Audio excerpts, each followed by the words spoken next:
Hello dear students and welcome to Magnet Brains IIT JEE and NEET channel. यहाँ पे competitive exams like JEE and NEET और उनकी basic से preparation, that is foundation course, ये सारी चीजें Magnet Brains आपको 100% फ्री में क्वालिटी कंटेंट और क्वालिटी टीचर्स के साथ अवेलेबल कराता है। मैग्नेट ब्रेन्स पे 2-3 वीडियोस देखने के बाद भी कोई पेड सब्सक्रिप्शन या कोई फीस पे नहीं करनी है, क्योंकि यह सारी चीजें 100% फ्री है। आज इस लेक्चर में हम एक नया chapter mole concept, stoichiometry and behaviour of gases शुरू करने वाले हैं, जिसमें आज सबसे पहला लेक्चर होगा सिंबल्स, फॉर्मूले एंड नेमिंग ऑफ कंपाउंड्स। इस लेक्चर में हम अलग अलग एलिमेंट्स के सिंबल्स, उनके आयंस जो फॉर्म होते हैं, उनके सिंबल्स, कौन सा चार्ज लगाया जाता है, कैसे फॉर्मूले से हम उन्हें लिखते हैं, और नेमिंग सीखेंगे कंपाउंड्स की। ठीक है, चलिए सबसे पहले फाउंडेशन कोर्स मॉड्यूल के बारे में ब्रीफ, कि फाउंडेशन कोर्स मॉड्यूल में आपको सबसे पहले तो एक्सप्लेनेशन वीडियोस मिलते हैं जो हर एक टॉपिक को बेसिक से एक्सप्लेन करते हैं। डेली प्रैक्टिस प्रॉब्लम्स का पीडीएफ आपको मिलता है, वो उसी दिन अपलोड होता है जिस दिन एक्सप्लेनेशन वीडियो आता है। डेली प्रैक्टिस प्रॉब्लम्स के सोल्यूशन वीडियोस आपको मिलते हैं जो पीडीएफ के नेक्स्ट डे आता है। इसमें सोल्यूशन होते हैं पीडीएफ के क्वेश्चंस के, और ये मैग्नेट ब्रेन्स की ऑफिशियल वेबसाइट पे ये दोनों चीजें अपलोड होती हैं। चैप्टर वाइज एमसीक्यूज आपको अवेलेबल होते हैं, 500 से भी ज्यादा। Doubt solving sessions, weekly live sessions यहाँ पे होते हैं। ये वीकली लाइव सेशंस जो हैं ये आपके कंसेप्ट को और अच्छा कर देंगे, ताकि आप वहाँ पे अपने डाउट्स वगैरह, जैसे कि अपने डाउट्स वगैरह पूछ पाएं, अपने टीचर्स के साथ इंटरेक्ट कर पाएं live. Then weekly test papers में आप वीक टू वीक चैप्टर्स के टेस्ट देंगे जो आपको नॉलेज को और ब्रशअप करेंगे। गाइडेंस मिलेगा आपको यहाँ पे पेपर पैटर्न, स्ट्रेस मैनेजमेंट और ऑफिशियल नोटिफिकेशन से रिलेटेड, और chapter wise one shot revisions आपको मिलते रहेंगे। Chapter wise one shot revision जो होते हैं वो पूरे चैप्टर का एक समड अप वीडियो होता है, जिसमें सारे कंसेप्ट्स को एक वीडियो में कंपाइल किया गया है। फिर आते हैं ऑनलाइन टेस्ट सीरीज। ये ऑनलाइन टेस्ट सीरीज जो है ये लर्निंग कितनी हुई है, कितने कंसेप्ट्स हमने अब्जॉर्ब किए हैं, उस चीज़ पे फोकस करेगा और उन्हें और अच्छा और इम्प्रूव करेगा। ठीक है, सबसे पहले chemistry is the branch of science which deals with the study of matter that involves various aspects. The most important aspect, the study of chemical reactions. Matter के बारे में स्टडी जो होती है वो केमिस्ट्री होती है, और उसमें सबसे इंपॉर्टेंट एस्पेक्ट होता है मैटर का, केमिकल रिएक्शंस, जो हमारे चारों तरफ और हमारी बॉडी के अंदर कंटिन्यूसली चल रही हैं। A chemical reaction involves transformation of matter associated with change in molecular composition. तो क्या होता है केमिकल रिएक्शन में कि भाई कोई भी मॉलिक्यूल है तो उसके मॉलिक्यूलर, मतलब कोई भी सब्सटेंस है या कोई भी मैटर है, उसके मॉलिक्यूलर कंपोजिशन में चेंज आ जाता है रिएक्शन के बाद। मतलब जो उसमें पहले था वो चीजें अब नहीं रही, या और नई चीजें आके साथ में ऐड हो गई। ये मॉलिक्यूलर कंपोजिशन को चेंज करता है, मतलब पहले वो जिस चीजों का बना था अब उससे चेंज होके कुछ और बन गया है। This is chemical reaction. पहले कोई भी चीज A + B जुड़ी और उसने P बनाया, या A जो थी उसने G और X प्रोड्यूस किया, तो ये चेंज हो रही है ना चीजें। पहले वो A था, G और X प्रोड्यूस हुआ, या पहले A और B मिलके P बना दिए, है ना। So this is change in molecular composition. Then for the sake of convenience we represent chemical reactions are written in the form of chemical equations. तो हम क्या करते हैं, केमिकल रिएक्शंस को केमिकल इक्वेशन के फॉर्म में रिप्रेजेंट कर देते हैं। तो जैसे कि मैंने बोला, hydrogen combines with oxygen in the form, hydrogen combines with oxygen to form water. ठीक है, सो हम क्या लिखेंगे उसको, 2H2 + O2 गिव्स 2H2O। तो रिएक्शन किया थी हाइड्रोजन और ऑक्सीजन के बीच में कॉम्बिनेशन, जिसमें वाटर बन रहा है, और जो मैंने ये रिप्रेजेंटेशन दिया है इसे इक्वेशन बोलते हैं। ये क्या है, दिस इज इक्वेशन। इक्वेशन किसी भी केमिकल रिएक्शन को रिप्रेजेंट करती है। इक्वेशन किसी भी केमिकल रिएक्शन को रिप्रेजेंट करती है। और केमिकल रिएक्शन क्या है भाई, कोई भी केमिकल चेंज जो हो रहा है वो केमिकल रिएक्शन होती है। ठीक, in these chemical equations the various substances involved in the reaction are written in the form of symbols and formulae. क्या किया जाता है केमिकल इक्वेशन में, आप देखो मैंने बोलने में तो बोला था हाइड्रोजन, ऑक्सीजन, वाटर, बट यहां मैंने हाइड्रोजन के रिप्रेजेंटेटिव सिंबल, ऑक्सीजन का रिप्रेजेंटेटिव सिंबल और वाटर का फॉर्मूला, ये सारी चीजों को यूज करके इक्वेशन बनाई है। तो इक्वेशन में होता क्या है, जो भी सब्सटेंसेस उस रिएक्शन में इन्वॉल्व हैं उनके सिंबल्स और फॉर्मूला को हम यूज करते हैं और उस रिएक्शन को रिप्रेजेंट करते हैं इक्वेशन के फॉर्म में।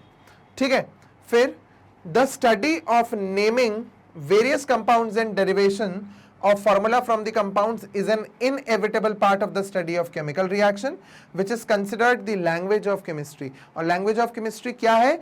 इन ही जो अलग अलग compounds बन रहे हैं या reactions हो रही हैं उनके फॉर्मूलों को बनाना, उनके फॉर्मूलों को डिराइव करना, उनके कंपाउंड्स के फॉर्मूलों को डिराइव करना, यही मेन केमिस्ट्री का पार्ट है, केमिकल रिएक्शंस को स्टडी करने का पार्ट है कि भाई जो चीजें रिएक्ट हो रही हैं या जो चीज नहीं बन रही है उसके फॉर्मूले को, उस कंपाउंड के फॉर्मूले को, उसके बारे में जानना, उसका फॉर्मूला डिराइव करना, यही सब चीजें मेन पार्ट है केमिस्ट्री की.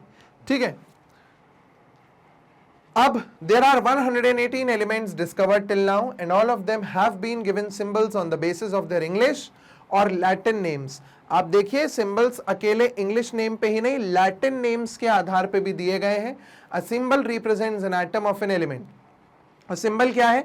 वो एक एटम को रिप्रेजेंट करता है, जैसे कि क्लोरीन को Cl, कार्बन को C, बेरिलियम को B, मैग्नीशियम को Mg, इससे हम रिप्रेजेंट करते हैं. और वहीं अगर हम देखें तो गोल्ड को ऑरम बोलते हैं लैटिन में, तो उसका सिंबल है Au.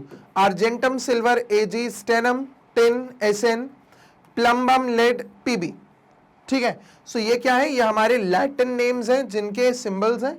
अब गोल्ड बोलते हैं बट सिंबल Au देते हैं, सिल्वर बोलते हैं बट सिंबल Ag देते हैं, टिन बोलते हैं बट सिंबल Sn देते हैं, और लेड बोलते हैं बट सिंबल Pb देते हैं. तो ये लैटिन नेम से लिए गए नाम हैं. ठीक है. The formula of elements in compounds are written by making use of the symbols of the respective elements. और हम फॉर्मूला कैसे बनाते हैं? उनके सिंबल्स को यूज करके. सिंबल को यूज करके ही तो फॉर्मूले बनाएंगे, वैसे बनाया जाता है. It represents the actual number of atoms of each element present in one molecule of the substance. और हम क्या करते हैं? ये हमारा जो फॉर्मूला है वो ये रिप्रेजेंट करता है कि एक मॉलिक्यूल में क्या क्या चीजें प्रेजेंट है. जैसे मैंने अगर लिखा H2O तो मुझे पता होगा कि भाई एक मॉलिक्यूल वाटर के एक मॉलिक्यूल में 2 हाइड्रोजन और 1 ऑक्सीजन प्रेजेंट है. तो 2 हाइड्रोजन और 1 ऑक्सीजन इस तरीके से प्रेजेंट है वाटर के मॉलिक्यूल में. ये वो जो फॉर्मूला है वो यही तो रिप्रेजेंट करता है कि एक मॉलिक्यूल में कितने एटम्स और कौन कौन से एटम्स प्रेजेंट है. ठीक है. Then we have nitrogen N2, ozone O3, ozone is O3. ठीक है. Barium sulphate is BaSO4. तो नाइट्रोजन का ये फॉर्मूला है, ओजोन का O3 है, बेरियम सल्फेट का BaSO4 है. आइए अब हम बात करते हैं रेडिकल्स और आयंस के बारे में. एन एटम और a group of atoms get converted to the corresponding ions or radicals by losing or gaining electron. Electron gain या लूज करके कोई एटम या ग्रुप ऑफ एटम एक रेडिकल फॉर्म करता है. These are called positive और negative radicals respectively. अरे भाई इलेक्ट्रॉन देगा तो पॉजिटिव बनेगा, इलेक्ट्रॉन लेगा तो नेगेटिव बनेगा. ये हमने हमारे प्रीवियस लेक्चर्स में भी पढ़ा हुआ है. Based on the amount or number of charge on the radicals, they are categorized as monovalent, bivalent, trivalent, tetravalent ions और रेडिकल्स. इनको हम लोग मोनोवैलेंट, बाइवैलेंट, ट्राइवैलेंट, टेट्रावैलेंट बोलते हैं बेस्ड ऑन कि कितना चार्ज उनके ऊपर प्रेजेंट है. अब सबसे पहले जैसे हाइड्रोजन, ये मोनोवैलेंट है, इसके ऊपर एक चार्ज है. Sodium Na+, potassium K+, Cu+, Hg+, ये मर्क्यूरस है, मर्क्यूरी का आयन. ठीक है. Ammonium, argentous and zinc. ठीक है. और ये क्यूप्रस है, Cu+, कॉपर का +1 वाला. तो आपने देखा ये सारे मोनोवैलेंट हैं. ये सारे जो जिंक है इसके ऊपर 2+ दिख रहा है ना, ये डाइवैलेंट या बाइवैलेंट कहलाता है. ठीक. नेक्स्ट मैग्नीशियम Mg2+, ये है क्यूप्रिक. अब ध्यान से देखिए, क्यूप्रिक है Cu2+ और क्यूप्रस है Cu+. डिफरेंस है दोनों में. ठीक. Ferrous Fe2+, calcium Ca2+, barium Ba2+, mercuric Hg2+. अब यहां पे फिर डिफरेंस देखिए, Hg2+ is mercuric and Hg+ is mercurous. ठीक है. फिर आगे stannous Sn2+ and प्लम्बस Pb2+. Clear. ये सारे बाइवैलेंट हैं. आगे बढ़ते हैं. आर्जेंटिक Ag2+, aluminium Al3+, ferric Fe3+. अब हमने पिछली वाली स्लाइड में पढ़ा था फेरस Fe2+ और ये है Fe3+ फेरिक. ठीक है. फिर आता है स्टेनिक. स्टेनिक क्या है? Sn4+ और प्लम्बिक Pb4+. ये हमने यहां पे स्टेनस और प्लम्बस देखा था, वो है स्टेनिक और प्लम्बिक. क्लियर. ये है टेट्रावैलेंट और ये 3 है ट्राइवैलेंट. ये इनके फॉर्मूले हैं, रेडिकल्स के चार्जेस हैं, कितने इलेक्ट्रॉन दिए हैं, कितने लिए हैं. ठीक. आगे OH- hydroxyl, fluoride, F- chloride, bromide, iodide, nitrite, और ये नाइट्रेट, फिर ये है हाइपोक्लोराइट ClO माइनस, ठीक है, ये है हाइपोक्लोराइट, ये सब मोनोवैलेंट है। फिर ClO2 minus, ClO3 minus, chlorite, chlorate, पर क्लोरेट, एसिटेट, फॉर्मेट, बायसल्फाइड, बायसल्फाइट, बायसल्फेट और हाइड्रोजन सल्फेट, ये क्या है, सब मोनोवैलेंट है। देखिए सबके ऊपर माइनस माइनस चार्ज है एक एक। Next hydride, bicarbonate, sulphide, sulphate, carbonate, oxide, peroxide, sulphite और फॉस्फेट, ये हमारे बाकी आयंस है, बाकी रेडिकल्स हैं। और देखिए यहाँ पे ये दो मोनोवैलेंट है, बाकी सारे ये बाइवैलेंट है, लास्ट वाला ट्राइवैलेंट है क्योंकि 3 माइनस का चार्ज है, ठीक है। Derivation of formula of compounds, किस तरीके से अब हम फॉर्मूला को डेराइव करते हैं। Two basic principles are followed in writing the formula of the compounds. Firstly, the more electropositive element is written first followed by the electronegative element or negative element। हम लोग पॉजिटिव एलिमेंट को पहले और negative element को बाद में लिखते हैं, सबसे पहला रूल। और दूसरा, the total charge on the positive radical should be balanced by the total charge on the negative radical since a molecule is electrically neutral। तो हमें क्या करना है, पहले पॉजिटिव को बाद में नेगेटिव को लिखना है फॉर्मूले में, और टोटल नंबर ऑफ पॉजिटिव और total number of negative balanced होना चाहिए एक कंपाउंड में। एक स्टेबल कंपाउंड जो होता है उसमें बैलेंस्ड होना चाहिए, ठीक है, क्योंकि as a whole molecule is electrically neutral.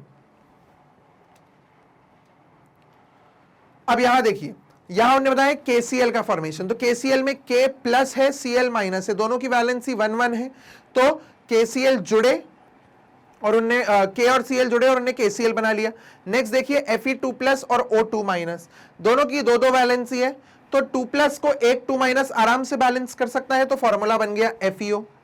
ऐसे ही Fe3 प्लस और O2 माइनस, अब इसकी वैलेंसी है 3 प्लस, इसकी है 2 माइनस, तो क्या होगा, 2 माइनस का 2 इधर मतलब Fe से मल्टीप्लाई होगा और इसका 3 जो होगा वो O से मल्टीप्लाई होगा। ये क्रिस क्रॉस मेथड हमने सीखा हुआ है, कैसे, जैसे Fe की वैलेंसी 3 है, O की वैलेंसी 2 है, तो क्या होगा, क्रिस क्रॉस हो जाएगा Fe2 एंड O3, ये देखिए वही बना है, ठीक। फिर नेक्स्ट देखिए Si4 plus and O2 minus, अब ध्यान से देखेंगे तो Si जो है उसके ऊपर 4 है वैलेंसी और ऑक्सीजन जो है वो 2 है, तो ये कितना हो गया, Si2O4, 2 1 जा 2 2 जा, बन गया SiO2, क्लियर। फिर है Ca2 प्लस NO3 माइनस, तो Ca की वैलेंसी 2 और NO3 की वैलेंसी 2, देखिए NO3 की वैलेंसी 1, सॉरी, ठीक है, तो NO3 की वैलेंसी 1, ये इससे मल्टीप्लाई होगा तो Ca1 और NO3 2 टाइम्स, तो NO3 को हम इस तरीके से ब्रैकेट लगा के, होल ट्वाइस है ना, मतलब ये 2 जो है ये इस पूरे NO3 से मल्टीप्लाई होगा, तो मैंने नीचे 2 लगा दिया, मतलब 2 NO3 है और एक Ca है, क्योंकि Ca के ऊपर 2 प्लस है, Ca के ऊपर 2 प्लस है और NO3 के ऊपर सिर्फ एक ही माइनस है, तो 2 प्लस को बैलेंस करने के लिए 2 माइनस चाहिए ना, इसलिए NO3 2 बार हमने मतलब यहां पे फॉर्मूले में लाया है, ठीक। बाइनरी कंपाउंड्स, ऐसे कंपाउंड्स जो 2 एलिमेंट के कॉम्बिनेशन से बनते हो उन्हें बाइनरी बोलते हैं। बाइनरी में जो ये वर्ड आ रहा है ना बाय, इसका मतलब ही होता है 2, बाइनरी में बाय का मतलब ही 2 होता है, तो बाइनरी कंपाउंड्स वो कंपाउंड्स जो 2 एलिमेंट से मिलकर बनते हो। In naming the binary compounds, the electropositive atom is specified first by giving its ordinary English name, and the name of the second element, which is generally a non-metal, is obtained by adding the suffix "ide" to its name। जब भी कोई नाम लिखते हैं हम binary compound का, तो हम क्या करते हैं, पहले हम इंग्लिश नेम लिखते हैं पॉजिटिव एलिमेंट का और फिर नेगेटिव एलिमेंट के नाम लगा के एंड में आइड लगा देते हैं, ठीक है। सो MgCl2 मैग्नीशियम क्लोराइड, यहां पे मैग्नीशियम पॉजिटिव है, क्लोराइड नेगेटिव है। फिर calcium chloride, barium oxide, hydrogen sulphide, देखिए हर जगह पे जो नेगेटिव वाला एलिमेंट है ना, ये Cl है, यहां भी Cl है, यहां O है, यहां S है, इनके सबके आगे हमने आइड लगा रखा है, ठीक है, और एज पॉजिटिव वालों का नाम हमने एज इट इज लिखा हुआ है, क्लियर। फिर in case of metals showing variable valency, it is necessary to specify which of the positive ion are present. अब जैसे FeO है, तो FeO में Fe का नाम हमने फेरस पढ़ा था, Fe जैसे कि Fe2+ का नाम हमने फेरस पढ़ा था और Fe3+ का नाम हमने फेरिक पढ़ा था। तो इसका नाम है फेरस, तो इसको हम लोग या तो फेरस ऑक्साइड बोल सकते हैं या फिर आप नॉर्मली उसको आयरन बोल दो, इंग्लिश वर्ड उसका इंग्लिश नेम यूज कर लो और आगे एक 2 लगा दो। ये 2 ये बताता है कि कितना चार्ज है आयरन के ऊपर, तो आयरन के ऊपर कितना चार्ज है 2+, ठीक है। उस सिमिलरली Fe2O3 ये क्या है अब फेरिक ऑक्साइड, तो फेरिक के लिए क्या Fe3+ था, तो यहां देखिए आयरन 3 ऑक्साइड लिखा हुआ है, ये बता रहा है कि Fe के ऊपर 3+ चार्ज है, ठीक है। देन CuCl, CuCl में क्या देखने के लिए मिल रहा है, Cu और Cl, यहां Cu की वैलेंसी 1 है, Cl की भी वैलेंसी 1 है, तब जाके CuCl बनता है। तो कॉपर का नाम क्या होगा यहाँ, क्यूप्रस, क्यूप्रिक होता है 2+, यहां है प्लस अकेला, तो CuCl क्यूप्रस क्लोराइड या कॉपर 1 क्लोराइड, वहीं पे CuCl2 क्या होगा, कॉपर 2 क्लोराइड या क्यूप्रिक क्लोराइड। तो हमें हमेशा ये रोमन नंबर्स में ना मेंशन करके बताना है कि कौन सा वाला एटम, मतलब फेरस है या फेरिक है, कौन यूज हो रहा है, ये हमें मेंशन करना पड़ता है, ठीक है।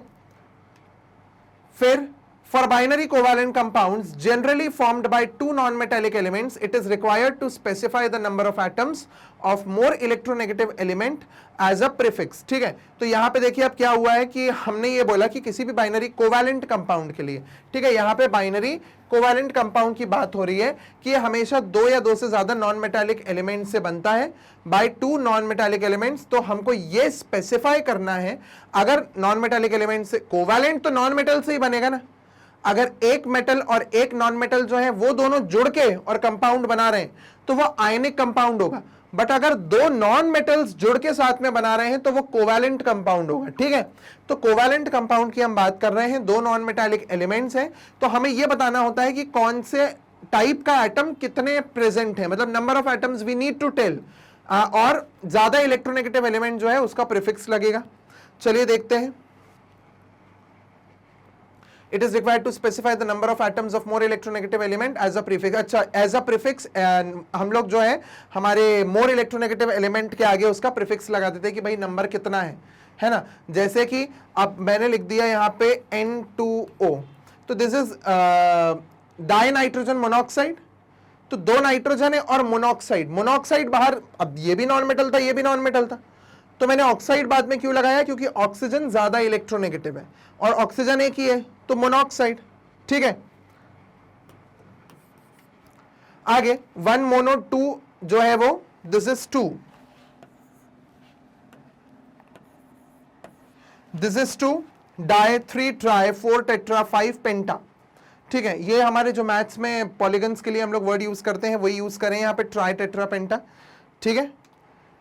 6 hexa 7 hepta 8 octa 9 nona and 10 deca, ये हमारे वर्ड्स हैं जो हम यूज करते हैं फॉर शोइंग द नंबर्स।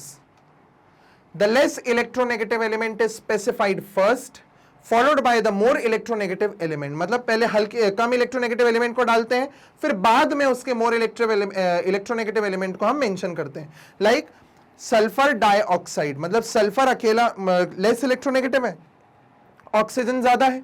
फिर nitrogen pentoxide, sulphur hexafluoride, phosphorus trichloride, carbon monoxide. तो हर जगह हमने देखो जैसे ऑक्सीजन है यहाँ फ्लोरीन है, क्लोरीन है यहाँ ऑक्सीजन है, ये ज्यादा इलेक्ट्रोनेगेटिव है तो इसलिए ये बाद में लगे हैं और इनके ही आगे हम लोग आइड लगाते हैं। जो कम इलेक्ट्रोनेगेटिव है उसको तो नॉर्मल नाम लिख देते हैं उसका हम, ठीक है। फिर naming of acids, acids usually contain hydrogen ion as the positive radical, hence the name of the acid is determined by the constituents of its negative radical। Her acid के पास H+ तो कॉमन है, अब acid का नाम कहां से दोगे, जो बाद में लगा हुआ कैटायन होगा उससे दोगे। Cl- है तो क्लोरिक एसिड, SO4 2- है तो सल्फ्यूरिक एसिड और NO3 है अगर माइनस तो नाइट्रिक एसिड, वैसे ही तो नाम देते हैं हम। तो binary acid negative radical consist of a single non metal, negative radical जो है वो एक ही नॉन मेटल को कंप्राइज करता है, मतलब H+ और Cl-। अब यहां देखो एक ही नॉन मेटल है जिसपे नेगेटिव चार्ज है, तो HCl HBr एटसेट्रा, यहां पे हम लोग उसके आगे इक लगा देते हैं, IC इक, hydrochloric hydrobromic, oxy acids, negative radical consist of a non metal and oxygen. अब यहां जहां भी ये ऑक्सी एसिड्स होते हैं ना, वहां पे नॉन मेटल के साथ साथ ऑक्सीजन भी जुड़ा हुआ होता है साथ में। तो SO4 में देखो नॉन मेटल S है, साथ में ऑक्सीजन, NO3 N और O, H3PO4 P non metal है और ऑक्सीजन है O, ठीक है। तो the name of the oxy acid is determined by the percentage of the oxygen associated with a specific non metal. Acids with comparatively less percentage of oxygen are H2SO3, यहाँ SO3 है, NO2 है, H3PO3 है। देखो इनमें और इनमें oxygen का difference है, ये O2 है, ये O3 है, ये O3 है, ये O4 है, तो ऑक्सीजन के नंबर का डिफरेंस है। यहाँ पे ऑक्सीजन का परसेंटेज कम है, इन एसिड्स में ऑक्सीजन का परसेंटेज ज्यादा है। तो जिनमें भी ऑक्सीजन का परसेंटेज कम होता है उनमें नाम के आगे OUS अस लग जाता है। तो ये हो जाएगा सल्फ्यूरस, नाइट्रस, फॉस्फोरस। तो ये है सल्फ्यूरस एसिड, ये है नाइट्रस एसिड, ये है फॉस्फोरस एसिड, ठीक है। वहीं पे अगर हम ज्यादा वाले देखें तो उनके आगे एक लगता है सल्फ्यूरिक, नाइट्रिक एंड फॉस्फोरिक। जिनमें ऑक्सीजन ज्यादा होता है उनमें एक लगता है, जिनमें ऑक्सीजन कम होता है उसमें अस लगता है, OUS, ठीक है।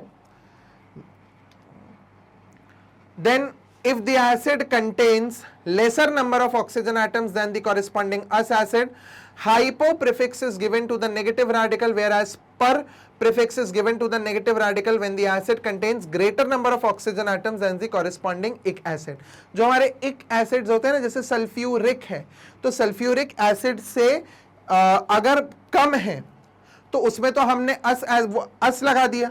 अगर OUS से और कम ऑक्सीजन है तो हम उसके आगे हाइपो लगा देते हैं, ठीक है। अब जैसे कि HClO है, तो HClO के कंपैरिजन में हम देखें तो हाइड्रोक्लोरिक जो है, हाइड्रोक्लोरिक एसिड होता है जैसे कि, ठीक है।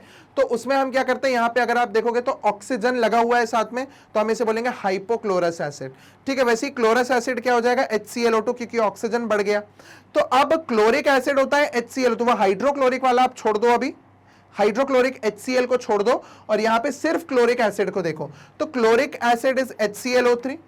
अगर उससे कम ऑक्सीजन है O2 तो क्लोरस एसिड, अगर उससे और कम ऑक्सीजन है तो हाइपोक्लोरस एसिड। तो क्लोरस का क्लोरस ही रहेगा, बस हाइपो वर्ड लगा देंगे। तो मेन एसिड मेरा कौन सा है, chloric acid, which is HClO3, ये क्लोरिक एसिड है। इसमें ऑक्सीजन कम हुई तो क्लोरस एसिड, और ऑक्सीजन कम हुई तो हाइपोक्लोरस एसिड, और अगर इससे ज्यादा ऑक्सीजन हो गई तो पर क्लोरिक एसिड, ठीक है, HClO4। ऑक्सीजन ज्यादा होती है तो पर क्लोरिक, क्लोरिक लग जाता है, अगर नॉर्मल है तो क्लोरिक वही का वही रहेगा, ठीक है। एक मतलब पर क्लोरिक आ जाएगा, पर वर्ड लग जाता है, अभी हमने जो पढ़ा था। तो यहां पे खास लगा है पर, यहां पे लगा है OUS और यहां हाइपो, क्लियर। ये उसमें स्पेशल वर्ड्स हैं जो लग जाते हैं। Naming of basis. Bases generally contain hydroxyl radical as the negative radical and a metal ion as the positive radical. Bases में एक metal ion होता है positive और hydroxyl negative radical होता है। While writing the name of the base, the name of the metal is written first followed by the hydroxide. पहले metal का नाम फिर हाइड्रोक्साइड का नाम हम लगाते हैं, जैसे कि calcium hydroxide, magnesium hydroxide, sodium hydroxide and aluminium hydroxide. हर जगह मेटल का नाम हमने पहले लगाया है और हाइड्रोक्साइड वर्ड जो है वो बाद में लगा है, ठीक। फिर the positive radical present in the salt comes from, अब यहाँ पे सॉल्ट्स की नेमिंग है ना, यहाँ पे देखिए naming of salts. The positive radical present in the salt comes from the corresponding base and the negative radical comes from the corresponding acid. इसका मतलब क्या है, जैसे कोई एक सॉल्ट है NaCl, तो इस NaCl सॉल्ट में Na जो आया होगा वो कहां से आया होगा, NaOH से, क्योंकि सॉल्ट बेस और एसिड से ही बनता है ना, तो NaOH बेस से उसको Na मिला होगा, है ना। और ये जो Cl है ये आया होगा HCl से, तो ये OH और ये H तो मिलके बना लेंगे वाटर अलग, और फिर बचेगा Na, वो इधर गया, Cl इधर गया। तो एक सॉल्ट का जो पॉजिटिव पार्ट है वो बेस से आता है और जो नेगेटिव पार्ट है वो एक एसिड से आता है, ये चीज का ध्यान रखिएगा, ठीक है। The name of the salt starts with the name of the metal present as the positive radical which is followed by the name of the negative radical. तो जैसे ये है, तो पहले हम मेटल का नाम देंगे सोडियम और बाद में रेडिकल का नाम देंगे आइड लगा के, विच इज क्लोराइड। तो ये बन गया सोडियम क्लोराइड सॉल्ट, ये सोडियम क्लोराइड सॉल्ट बन गया। तो हम पहले पॉजिटिव रेडिकल का फिर नेगेटिव रेडिकल का नाम लगाते हैं सॉल्ट में।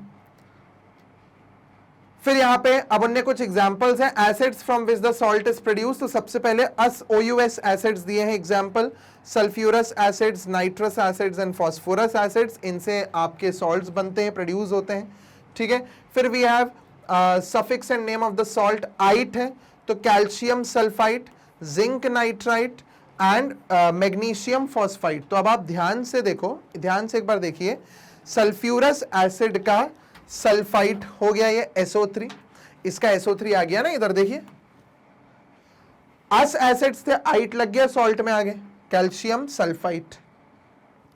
HNO2 है ना, तो वो नाइट्रस एसिड था, ये बन गया नाइट्राइट, जिंक नाइट्राइट। यहां पे ये वाला पार्ट एसिड से आता है ना, बाद वाला। फिर मैग्नीशियम फॉस्फाइट, तो ये फॉस्फोरस एसिड से आया है, मतलब अगर अस एसिड से, OUS एसिड से आएंगे तो आइट नाम के सॉल्ट्स हमें मिलेंगे। फिर इक एसिड से अगर आएगा तो 8 सॉल्ट बनेगा, sulphuric acid, zinc sulphate, nitric acid, sodium nitrate, ठीक है। तो देखो हर जगह 8 लग रहा है। And phosphoric acid, AlPO4 aluminium phosphate, ठीक है। सो ये हमारा हो गया AlPO4, क्यों हुआ, क्योंकि एल्यूमिनियम की भी वैलेंसी 3 होती है, फॉस्फेट जो PO4 है उसकी वैलेंसी भी 3 होती है, 3 से 3 कैंसिल हो जाते हैं, AlPO4 एल्यूमिनियम फॉस्फेट, ये बन गया। यहां पे भी हमने 8 लगा दिया, ये बना है फॉस्फोरिक एसिड से, तो एक एसिड से 8 मिलता है, और जो हमारा पिछला वाला था अस एसिड से 8 मिला था, ठीक है। Then if NH4 plus is present as a positive radical in the base or in the salt, ammonium is written in place of the name of metal। अगर NH4 का भी प्रेजेंट होता है किसी भी सॉल्ट में, जैसे कि समझ लो ये NH4Cl है, तो हम इसको बोलेंगे अमोनियम। नाइट्रोजन हाइड्रोजन अलग अलग नहीं बोलेंगे, as a whole this is one compound, तो ये हमारा हो जाएगा अमोनियम, ठीक है। इसको हम लोग बोलेंगे ammonium, and as it is आगे हम लोग Cl लगा देंगे, तो क्लोराइड, ये पूरा कंपाउंड है, ठीक है। तो अमोनियम हाइड्रोक्साइड बेस है NH4OH, एंड अमोनियम फॉस्फेट हमारा सॉल्ट बना है इस बेस से। ये वाला हमने NH4 हमको मिल गया यहां पे, और जो ये PO4 आया है ये फॉस्फोरिक एसिड से आया है, तो बन गया अमोनियम फॉस्फेट सॉल्ट। क्लियर। तो अमोनियम के लिए हम लोग NH4 प्लस के लिए, मतलब NH4 प्लस के लिए हम लोग अमोनियम वर्ड यूज करते हैं, ठीक है। चलिए इसी के साथ आज का हमारा ये सिंबल फॉर्मूले और नेमिंग ऑफ कंपाउंड्स होता है कंप्लीट। मैं आपको ये बता दूं कि मैग्नेट ब्रेन्स के इतने सारे रेंज ऑफ वीडियोस को, इतने सारे लेक्चर्स को, इतने सारे कोर्सेज जो चल रहे हैं, इनको आप एक्सेस कैसे कर सकते हैं। 3 तरीके हैं। यूट्यूब चैनल पे जाके मैग्नेट ब्रेन्स यूट्यूब पे डालिए, आपको मैग्नेट ब्रेन्स का चैनल मिलेगा, सब्सक्राइब कीजिए, टाइम टू टाइम आपको नोटिफिकेशंस मिलते रहेंगे, सारे अपडेट्स मिलते रहेंगे। इसका मोबाइल ऐप और ऑफिशियल वेबसाइट भी प्रेजेंट है, जहां पे आप मोबाइल ऐप में तो प्ले स्टोर या ऐप स्टोर से जाके आप मैग्नेट ब्रेन्स डालिए, आपको ऐप मिल जाएगा। और अगर वेबसाइट पे जाएंगे तो www.magnetbrains.com जाइए, वहां सर्च कीजिए मैग्नेट ब्रेन्स, जैसे ही आपको मिलेगा तो आपको यहाँ सारे चैप्टर्स और उनके कोर्सेज मिल जाएंगे। यहाँ भी सारे चैप्टर्स कौन कौन से हैं, कौन से कोर्सेज हैं, कौन सी क्लास के लिए, सब कुछ यहाँ आपको मिल जाएगा। सेम आपको यूट्यूब चैनल पे भी मिलेगा। यहाँ जो आप वीडियोस देखेंगे क्लिक करके वीडियोस पे, ये यूट्यूब प्लेयर ही है जो यहाँ पे चलता है, तो आप यूट्यूब पे डायरेक्टली जाके भी एक्सेस उसे कर सकते हैं, ठीक है। मैग्नेट ब्रेन्स पे आपको कुछ भी चीज खरीदने की जरूरत नहीं है, कूपन नहीं लगाना है, सारी चीजें यहाँ पे 100% फ्री है। आप यूट्यूब चैनल को सब्सक्राइब कर सकते हैं, फेसबुक, इंस्टाग्राम, ट्विटर और टेलीग्राम पे फॉलो और ज्वाइन कर सकते हैं, जिससे आपको सारे नोटिफिकेशंस और अपडेट्स टाइम टू टाइम मिलते रहें। So thank you for watching this video and keep watching Magnet Brains IIT JEE and NEET channel for more such videos. Thank you.